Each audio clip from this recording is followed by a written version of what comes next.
Hello friends, இன்றைக்கி one day vlog வந்து பார்க்கலாம். இதில் வந்து தந்தூரி சிக்கன் நான் எப்படி செய்வேன் அப்படிங்கிற ரெசிபி ஷேர் பண்ணியிருக்கேன். இப்போ தான் சேனலை ஃபஸ்ட் டைம் பார்க்குறீங்கன்னா சப்ஸ்கிரைப் பண்ணி பக்கத்தில் இருக்க பெல் ஐக்கான் நோட்டிஃபிகேஷனில் ஆளுங்கிறதை கிளிக் பண்ணி வச்சுக்கோங்க. இதுக்கு வந்து நல்ல ஒரு பெரிய லெக்காக 2 லெக் எடுத்துருக்கோம். நல்லா ஒரு அப்படி இல்லைன்னா நீங்கள் நல்லா கனமான மொத்தமான பீஸ் கூட எடுத்துக்கலாம். நல்லா பெரிய பெரிய பீஸாக கேட்டு வாங்கிக்கோங்க. இதுக்கு ஒரு மசாலா வந்து ரெடி பண்ணிடலாம். நான் அவன் வாங்கினதுலேருந்து ஒரு 3-4 தடவை செஞ்சுட்டோம். கிரில் சிக்கன் ஃபுல் சிக்கனாகவும் செஞ்சாச்சு. இந்த தடவை லெக் மட்டும் ட்ரை பண்ணலான்னு பண்ணியாச்சு. இதுக்கு வந்து தயிர் சேர்த்துக்கலாம். 1லேருந்து ஒரு 2 ஸ்கூப் அளவுக்கு தயிர் சேர்த்துக்கோங்க. கொஞ்சம் கெட்டியாக இருக்கிற மாதிரி சேர்த்துக்கோங்க. 1 ஸ்பூன் அளவுக்கு இஞ்சி பூண்டு விழுது 1.5 ஸ்பூன் அளவுக்கு சேர்த்துக்கலாம். இது வந்து பேசிக்கான மசாலா. உப்பு, மஞ்சத்தூள் கொஞ்சமாக சேர்த்துக்கிறேன். தந்தூரி சிக்கன் மசாலான்னு கடையில் கிடைக்கும். அது இருந்தாலும் நீங்கள் வாங்கி சேர்த்துக்கோங்க. நான் இன்றைக்கி வந்து ஹோம்மேடாக நம்ம வீட்டில் இருக்கக்கூடிய மசாலா தான் சேர்க்குறேன். இதில் வந்து நார்மலான மிளகாத்தூள், கொஞ்சமாக வந்து கரம் மசாலா தூள், கொஞ்சமாக கொத்தமல்லி தூள், காஷ்மீரி மிளகாத்தூள் கலருக்காக இதுவுமே சேர்த்துக்கலாம். இது வந்து கலர் தான் கொடுக்கும், காரம் கம்மியாக இருக்கும், அதனால் கொஞ்சம் தாராளமாக சேர்த்துருக்கேன். இதெல்லாமே சேர்த்துட்டு நம்ம நல்லா மிக்ஸ் பண்ணிக்க போகிறோம். தண்ணிலாம் சேர்க்காமல் அந்த சேர்த்து தயிர்லேயே வச்சு நம்ம மிக்ஸ் பண்ணிக்கலாம். இதில் வந்து பெப்பர் கொஞ்சமாக சேர்த்துக்கிறேன். மஞ்சத்தூள், மிளகாத்தூள், தயிர், இஞ்சி பூண்டு, காஷ்மீரி மிளகாத்தூள், நார்மல் மிளகாத்தூள், அதுக்கப்புறம் மிளகுத்தூள் சேர்த்துருக்கேன். கறி மசாலுமே சேர்த்துக்கிட்டேன். கரம் மசாலா சேர்த்துருக்கேன்.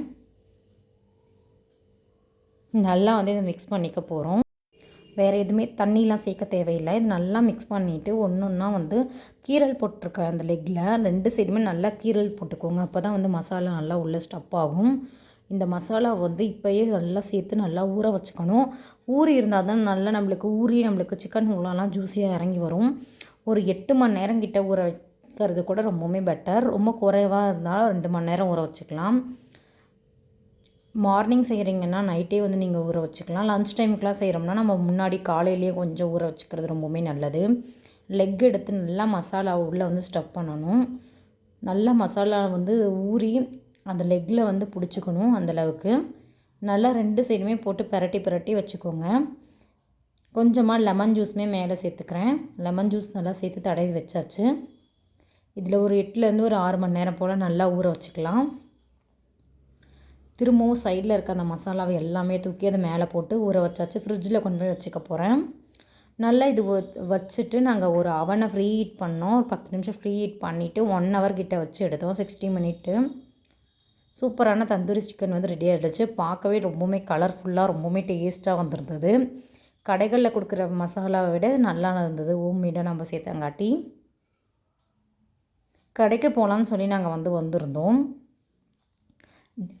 பக்கத்தில் இருக்கக்கூடிய கடைக்கு தான். இந்த கடைக்கு வந்து ரொம்ப நாள் ஆச்சு. விசால் மார்ட்டு சரி வந்துடலாம் அப்படின்ற மாதிரி வந்திருந்தோம். நிறையா பிளாஸ்டிக் ஐட்டம்ஸ்லாம் வச்சுருந்தாங்க. இப்போ ரொம்பவுமே கலெக்ஷன் கம்மியாக இருந்தது. அங்கங்கே கலைஞ்சு போன மாதிரி இருந்தது. ஃபஸ்ட்டெல்லாம் அவ்வளோ நீட்டாக மெயின்டெனன்ஸ் பண்ணுவாங்க. இங்கே எல்லாமே இருக்குது. ட்ரெஸ்ஸு, அதுக்கப்புறம் கிட்ஸ்க்கு தேவையான ஸ்டேஷ்னரி ஐட்டம், டாய்ஸ் இதெல்லாமே. நாங்களும் அப்படியே 1 கிளான்ஸ் மட்டும் பார்த்துட்டு தம்பிக்கு வந்து ஷூ, அதுக்கப்புறம் ஒரு டாய் இதெல்லாம் வாங்கியிருந்தோம். இந்த மாதிரி ஐட்டம்ஸ்லாம் இங்கே கொஞ்சம் நல்லாயிருக்கும். டாய்ஸ் இதெல்லாமே ரேட்டுமே வந்து சீப் அண்ட் பெஸ்ட்டாக கிடைக்கும். இந்த பெரிய பொம்மை மாதிரி பாப்பா மாதிரியே ஒரு பொம்மை இருந்தது. சுபிக்ஷா அங்கங்கே போய் பார்த்துட்டு இருந்தா. குழந்தைங்களுக்கு ஷாப்பிங் வந்தாவே எங்கெங்கே சுற்றி பார்ப்பாங்களா, அது போல் தான். வாங்குறமோ இல்லையோ 1 கிளான்ஸ் பார்த்தாச்சு. தம்பிக்கு மட்டும் ஒரு குட்டியான ஒரு பொம்மை வாங்கிட்டு வந்திருந்தோம். சுபிக்ஷா வந்து பார்ட்டிக்கு போக போகிறா அவங்க அப்பாவோட. அதுக்காக கிஃப்ட்டு வந்து வாங்கிட்டு வந்திருந்தா ஒரு பர்த்டே பார்ட்டிக்கு அப்படின்ட்டு. அதுவுமே வந்து அங்கேயே செலக்ட் பண்ணி வாங்கிக்கலான்ட்டு. இங்கேருந்து இந்த மாதிரி இந்த சைடெல்லாம் ஸ்பூன் ஐட்டம்ஸ், டீ வடிகட்டி, இந்த மாதிரி சில்வர் ஐட்டம்ஸ் எல்லாமே நிறையா வச்சுருந்தாங்க. அது மட்டும் கலெக்ஷன் வந்து நிறையா அந்த மாதிரி இருந்தது. நானும் தம்பி இப்போ தான் இருந்தோம். ஒரே ஒரு ஜூஸ் வடிக்கிறது மட்டும் ஸ்டீலில் வந்து வாங்கிட்டு வந்திருந்தேன். சில்வர், அதுக்கப்புறம் பவுல் ஐட்டம்ஸ், இந்த மாதிரி செராமிக் கண்ணாடி இதெல்லாமே நிறையா இருந்தது. மக் ஐட்டம்ஸ் இதெல்லாம். இந்த மாதிரி செடி எல்லாமே வச்சுருக்காங்க இப்போ. அதுக்கப்புறம் இந்த கிளிப்பு இதெல்லாம் இருந்தது. நாங்கள் வந்து இங்கேருந்து அடுத்த ஃப்ளோருக்கு போகலாம் அப்படிங்கிற மாதிரி கிளம்புனோம். இங்கே கொஞ்சம் இதெல்லாமே பார்த்துட்டு செடியெலாம் வந்து ஒரிஜினலாக இருக்க மாதிரி இருந்தது. இந்த ஆர்டிஃபிஷியலாக இருக்கக்கூடிய ஃப்ளவர்ஸ் எல்லாம் ரொம்பவுமே நல்லாவும் இருக்கும். நம்ம தேடி நம்மளுக்கு பிடிச்சது வேணால் வாங்கலான்ட்டு பார்த்தோம். அதுக்கப்புறம் வேணான்ட்டு வச்சுட்டு வந்தாச்சு. ஹேண்ட்பேக்குமே இந்த தடவை கலெக்ஷன்லாம் ரொம்பவுமே நிறையா இருந்த மாதிரி இருந்தது. இங்கே என்னென்னா சீப் அண்ட் பெஸ்ட் அப்படிங்கிற மாதிரி தான் இருக்கும். மெட்டீரியல் அதுக்கு தகுந்த மாதிரி இருக்கும். ரேட் கொஞ்சம் கூட போட்டு நம்ம வாங்கும்போது நல்லாயிருக்கும். லேடிஸ்க்கு வந்து நிறையா டிஃப்ரெண்ட்டாக இந்த யூனிகார்ன் இதில் பேக் மாதிரி இதெல்லாம் வச்சுருந்தாங்க. அதுக்கப்புறம் சைட் பேக் இதெல்லாம் இருந்தது. ஷூ ஐட்டம்ஸ் நிறையா இருந்தது. தம்பிக்கு செப்பல் பார்க்கலாம் அப்படின்ட்டு பார்த்தோம், சைஸே செட் ஆகலை. அதனால் நார்மலான ஒரு ஷூ மட்டும் குளிருக்கெல்லாம் நல்லாயிருக்கும் அப்படிங்கிற மாதிரி அதை வாங்கியாச்சு. சுபிக்ஷா ஏதோ கிடைக்குமா அப்படின்ட்டு பார்த்துட்டு இருந்தேன். அன்றைக்கி வந்து அவளுக்கு எதுவுமே வாங்கலை. வீட்டுக்கு மட்டும் கொஞ்சம் தேவையான இதெல்லாம் வாங்கலாம். பில்லோ கவர்ஸ் இதெல்லாமே இங்கே நல்லாயிருக்கும். அதனால் அது மட்டும் கொஞ்சம் வாங்கினோம். உமன்ஸ்க்கு தேவையான பர்ஸ் ஐட்டம்ஸ் இதெல்லாமே நல்லாயிருக்கும். 100க்கெல்லாமே ரொம்ப நல்லா வரும். 100, 200 சைடு பேக்கெல்லாம் அது வந்து நிறைய கலெக்ஷனில் வச்சுருந்தாங்க. எப்போயாவது ஃபேமிலியோடு இந்த மாதிரி நம்ம போய் டைம் ஸ்பெண்ட் பண்ணும்போது டைம் போகிறதே தெரியாதது போல தான் இருந்தது. வீட்டுக்கு போய் தான் டின்னர்வே சாப்பிட்ணும். கிஃப்ட்டு வாங்குறதுக்காக கிஃப்ட்டு வந்து பார்த்துட்டு இருந்தாங்க. நிறைய டாய்ஸ்லாம் இருந்தது. கிட்ஸுக்கு வந்து கேர்ள்ஸுக்கு தனியான டாய்ஸ், அதுக்கப்புறம் பாய்ஸ்க்கு வந்து தனியாக இருக்க மாதிரி நாங்கள் அதுலேருந்து ஒரு டாய்ஸ் வந்து பார்த்து வாங்கிட்டு வந்துட்டோம். சுபிக்ஸா அங்கங்கே பார்த்துட்டு இருந்தா, இது வாங்கலாம் அது வாங்கலான்ட்டு ஒரு வழியாக செலக்ட் பண்ணியாச்சு. இந்த கிளிகிளிப்பு ஐட்டம்ஸ் நிறையா இருந்தது. குட்டி குழந்தைங்களுக்கு நியூ பார்ன் பேபிக்கு தேவையானது எல்லாமே. 4 ஃப்ளோர் இருக்குது. நாங்கள் வந்து ஒன்று ஒன்றா பார்த்துட்டு வந்துட்டு நமக்கு என்ன தேவையோ அதை மட்டும் வாங்கலாம் அப்படிங்கிற மாதிரி. டாய்ஸுமே இந்த மாதிரி சாஃப்ட் டெடி ஐட்டம்ஸ் இதெல்லாமே நிறையா வச்சுருந்தாங்க. அதுலேயே நிறையா வந்து டெடி மாதிரி இருக்கும், டால் மாதிரி இருக்கும். இதெல்லாமே ரொம்பவுமே நல்லா இருந்தது. குட்டி குட்டியான ஸ்பாஞ்ச் டாய்ஸ் இதெல்லாம்.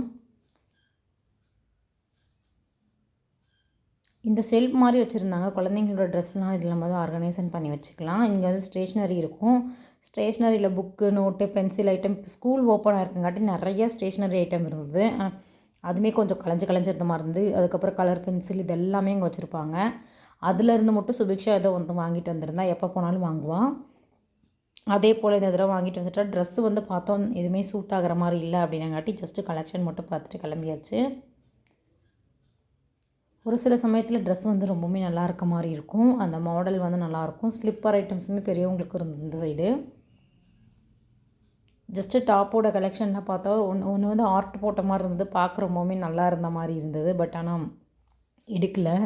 அந்த டிசைன் மட்டும் ஒரு மாதிரி ஸ்டோன் மாதிரி மின்ற மாதிரி இருந்தது. ஷோபாக்கு தேவையான கவர்லாம் கொஞ்சம் வாங்கினோம். அதெல்லாம் வாங்கிட்டு வந்துட்டோம்.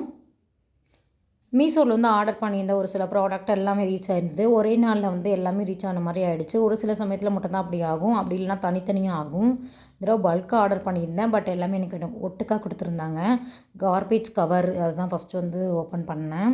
அதுக்கப்புறம் இது வந்து தம்பிக்கான வாங்கின சாக்ஸ். இதில் வந்து ஒரு பேர் வந்து எடுத்துட்டேன். 6 பேர் கிட்டே வந்தது. 150 நினைக்கிறேன். டிசைன் மட்டும் 3 டிசைன் கொடுத்துருக்காங்க. 4 டிசைன், 1 மட்டும் தனியாக வந்துருந்து. மீதி எல்லாமே தனி 2 ஒரே டிசைன் மாதிரி இருந்தது. டெடி போட்ட மாதிரி பிங்க்கு, இந்த மாதிரி ஸ்கை ப்ளூ 4 கலரில். அதுக்கப்புறம் வீட்டுக்கு தேவையானது ரொம்ப நாளாக வாங்கணுன்ட்டு இருந்த ஒரு பொருள் வந்து வாங்கியாச்சு. ஸ்க்ரீன் வந்து வாங்கியிருந்தோம். ஸ்க்ரீன் வந்து செட் ஆஃப் 6 வாங்கியிருக்கோம். இது வந்து எனக்கு பலாசோ வந்து வாங்கியிருந்தேன். நான் வந்து மீஷோவிலேருந்து பலாசோ ட்ரை பண்ணதே இல்லை. இது ஒரு மாதிரி ஃபன் மெட்டீரியல் இருக்கும்ல, அந்த மாதிரி மெட்டீரியல் இந்த தடவை வந்து வாங்கியாச்சு. இது வந்து 300க்குள்ளே தான். மெட்டீரியல் ரொம்பவே நல்லாயிருக்கு. யூஸ் பண்ணிகிட்ருக்கேன். டெய்லி வேர்க்கு வந்து ஓகே அப்படிங்கிற மாதிரி தான் இருக்குது. செட் ஆஃப் 3 ஸ்க்ரீன்ஸ் வந்து வாங்கியிருந்தேன். மொத்தம் 6 ஸ்க்ரீனு, 3 செட்டு, 3 ஒன்று கலரில் வாங்கியிருந்தேன். இதோட ரேட்டு, இதோட லிங்க் எல்லாமே நான் டிஸ்கிரிப்ஷனில் கொடுக்குறேன். தேவைப்படுறவங்க செக் பண்ணிக்கோங்க. இந்த இன்னும் பார்த்து வாங்கினா ரேட்டுமே வந்து இது கம்மி தான். மெட்டீரியல் நல்லாயிருக்கு. அது லுக்காகவும் இருக்குது. வீட்டுக்கு போட்டோடனே ப்ரௌன் மாதிரி ஒன்று வந்திருந்தது. இன்னொன்று வந்து பிங்க் கலரில் இந்த லீப் டிசைன் மாதிரி பூ போட்ட மாதிரி ஒன்று. அதுக்கப்புறம் மல்டி கலர் பிங்க்கு, ப்ரௌன் இந்த மாதிரி கட்டமாக போட்ட டிசைன் மாதிரி. இது நம்மளுக்கு வந்து மெட்டீரியல் பார்க்க தின்னாக இருக்க மாதிரி தான் இருக்கும். இது வந்து ஈஸியாக குயிக்காக வந்து காஞ்சிரும். அந்த மாதிரியான மெட்டீரியல். அதனால தான் வாங்கிட்டு வந்தாச்சு. இப்போ கவின் வந்து நல்லா தவளெல்லாம் ஆரம்பிச்சிட்டான். சாமி ரூம்குள்ளெல்லாம் போக ஆரம்பிச்சிட்டான். இப்போ எல்லாத்தையும் பூட்டி வைக்க வேண்டியதாக இருக்குது. எது கிடச்சாலும் எடுத்து வாயில் தான் வச்சுக்கிறான். எந்த ஒரு பொருளாக இருந்தாலும் அவனை பார்க்கவே கரெக்டாக போயிடுது. ஒரு நிமிஷத்துக்குள்ளே டக்குன்ட்டு தாவிட்டு போயிடுறான். எல்லா பொருளையுமே சேஃப்டி பண்ண வேண்டியதாக இருக்குது. எல்லாத்தையும் அவங்ககிட்டருந்து ஒரு நிமிஷம் கூட பாதுகாக்க வேண்டியதாக இருக்குது உட்காந்துட்டே. இப்போல்லாம் அவனை விட்டுட்டு எங்கேயுமே போக முடிய மாட்டேங்குது. ரெஸ்ட் ரூம் போகிறதா இருந்தால் கூட அவனை வண்டியில் உட்கார வச்சுட்டு தான் அவன் தூங்குகிற சமயத்தில் தான் போக மாதிரி இருக்குது. ஏன்னா வளர்ந்துட்டுருக்கான். சுபிக்ஷாவும் அப்பாவும் மட்டும் கொஞ்சம் வெளியே போயிருந்தாங்க பார்ட்டிக்கு. அங்கே டெடி கூட டான்ஸ் ஆனது இதெல்லாமே பிக்சர் எடுத்துகிட்டு வந்திருந்தா. செம்மையான என்ஜாய்மெண்ட். அவங்க 2 பேரும் டின்னர் வந்து அங்கேயே ஃபினிஷ் பண்ணிக்கிட்டாங்க. டெடி மாதிரி பாண்டா மாதிரி 2 வச்சுருந்தாங்க. ரொம்பவுமே அவளுக்கு பிடிச்சிருச்சு. அது வந்து கிஃப்டெல்லாம் எனக்கு கொடுத்ததுமா அப்படின்னு சொல்லி கிஃப்டெல்லாம் கொண்டு வந்திருந்தா. ரூல் பென்சில் பர்த்டே பார்ட்டிக்கு போயிருந்தாங்க. ரூல் பென்சில் இந்த மாதிரி குட்டி குட்டியான டாய்ஸ் இதெல்லாமே கொண்டு வந்திருந்தா. பொண்ணு ரொம்பவுமே ஹாப்பி ஆகிட்டா. இந்த மாதிரி நாம்பளும் நம்மளோட பர்த்டேக்கு அரேஞ்ச் பண்ணலாம் அப்படிங்கிற மாதிரிலாம் சொல்லிகிட்டு இருந்தா. ஒருத்தவங்கள குழந்தைங்களுக்கு வந்து அந்த இன்ட்ரெஸ்ட் வரும்ல, அந்த மாதிரி தான் இருந்தது. இதோட இந்த வீடியோ கம்ப்ளீட் பண்ணிக்கிறேன். வீடியோ பிடிச்சிருந்தா லைக் ஷேர் கமெண்ட் பண்ணிக்கோங்க. தேங்க்ஸ் ஃபார் வாட்சிங். பை.